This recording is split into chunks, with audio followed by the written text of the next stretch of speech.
Hi there, I'm Susan. I've decided to do my stand-up sitting down. I hope that's not a problem. First off, I gotta tell you, this is kind of scary.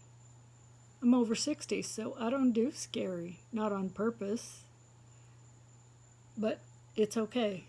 I have perspective. This is not the scariest thing I have ever done. With any luck, this won't be as bad as when I identified my husband's body after a car accident. I was 26. That isn't funny, I realize. Why is that guy in the back laughing? Anyway, my hope is that you'll be a little more responsive and lifelike. And anything else I say has to be funnier than this. So, recently I was taking a water aerobics class, and our instructor taught us how to escape if your pool noodle turns on you. Now that's an acceptable level of risk for a woman my age. When I hear things like that now, I ask myself, how is that going to sound as the opening line in the obituary? Susan lost a courageous battle with a purple styrofoam pool noodle. Actually, now that I hear it, I think that is the way I want to go. Before I knew that water aerobics was dangerous, I thought that was the perfect exercise. You're in the water so you don't sweat. It's easy on your joints. And, there's always somebody there. Looks worse than you do in a bathing suit. When you're an elderly widow, people shovel snow off your sidewalks, offer you a ride to the grocery store, bring you canned peaches. When you're a young widow, all people can think of to do is try to get you married off again. I knew the suggestions would come, but honestly, I was not prepared for that to be the main thing that people said to me as they filed by my husband's casket. You're young, you'll marry again, a couple more people. Someone is going to come along and snatch you up. A couple more. It'd be a shame to waste your childbearing years. Okay, Mary Ellen, I know you waited at least 2 weeks before you replaced the kitten that bit the dust. But sure, in fact, could we get the line moving? Because I noticed an attractive fellow down the way. There doesn't seem to have a wedding ring. The second most stupid thing that people say, I know how you feel. And of course you do, because you had to flush a goldfish down the toilet when you were 10. And then there's another old standby. He's in a better place.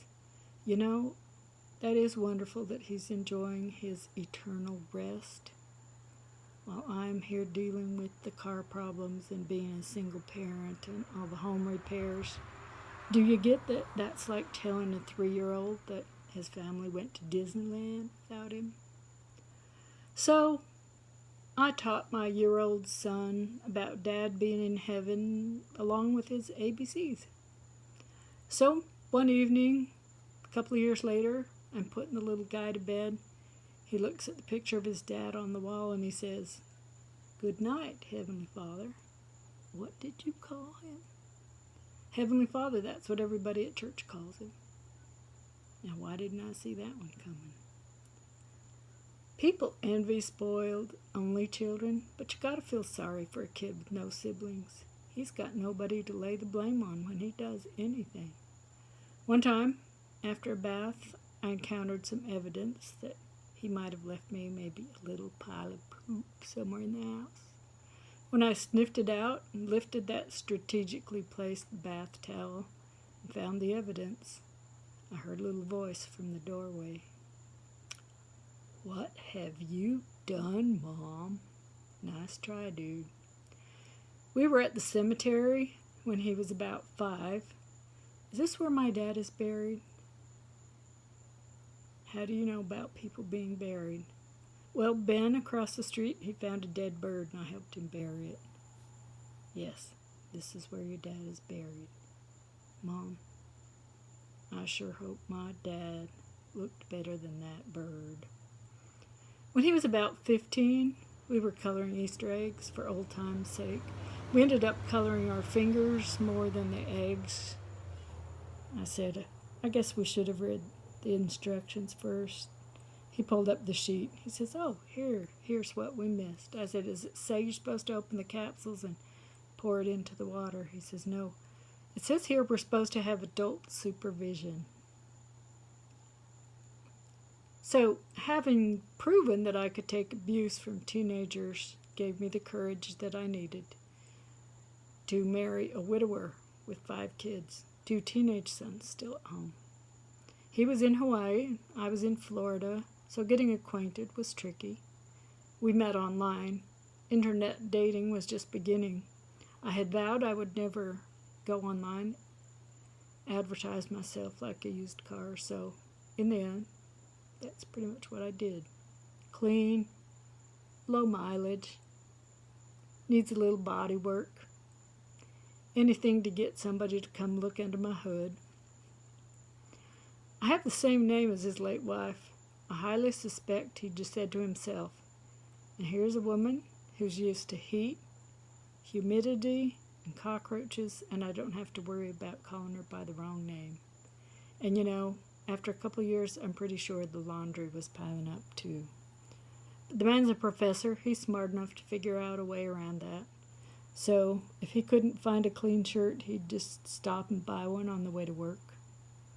We financed our honeymoon by yard selling all his white shirts. One of the main things we both had to dial down is our fear that the other one is going to die. For me, if he's 3 minutes late getting home, I worry. I stopped and bought a soda. Well, why didn't you call? And with me, he's like, you know, you really should have that mosquito bite looked at. We've been married for nearly 20 years now, so that should be getting better, but the thing is, the older you get, the less those worries are unfounded. I know he secretly wishes that I had paid more attention when the water aerobics teacher told us how to escape the rogue pool noodles. Turns out, you just play dead, it releases its hold on you, floats to the surface where it can be recaptured and put back into captivity. Who knew? I may have saved a life here today. Let's hope so. Beware of the pool noodles. I'll call my predecessor St. Susan the First, because when someone dies, they are perfected. I'm not talking about in the great hereafter. I'm talking about in the memory of their surviving spouse. And I'm assuming I will also someday be canonized for taking on those 5 motherless kids. I refer to myself as Susan the Sequel. Once a guy asked me if it was true that the sequel is never quite as good as the original. I told him I thought Toy Story 2 was pretty good. So there. I'm in the bonus round now. Those 5 kids have given me 12 beautiful, above-average grandchildren. The reward for not killing your kids. One time I borrowed our youngest son's vehicle. He told me, no fair taking revenge on my Jeep for what I did to your Grand Cherokee. I said, don't worry, but you go upstairs, look in that crib. There's your revenge. I'll wait. Thank you for listening, and thank you for laughing, because she died on stage doing stand-up is not going to look good as the opening line in my obituary.